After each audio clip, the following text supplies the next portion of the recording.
Jo sóc la Rosa Casals, la gerent de la FANOC, que és l'Associació de Familiars i Amics dels Nens Oncològics de Catalunya, i també la directora de la Casa dels Xuclis, que és una casa d'acollida que acull a les famílies que venen fora de la ciutat a fer els tractaments a Barcelona, als hospitals de referència. Per tant, la casa fa l'acolliment a aquestes famílies mentre fan el tractament dels seus fills i filles. La FANOC justament ara fa els 30 anys. Enguany hem fet la celebració dels 30 anys, però la Casa dels Xuclis es va obrir el 2011.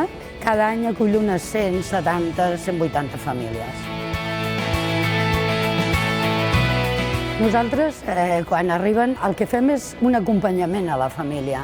Normalment, quan hi ha un debut, que vol dir entren i ingressen a l'hospital per fer el tractament, aleshores, a través de la feina amb l'hospital, tenim un conveni amb Vall d'Hebron i en Sant Joan de Déu, ens posem en marxa amb els treballadors socials de l'hospital i els nostres per donar solucions a aquesta possible estada a Barcelona durant cert temps.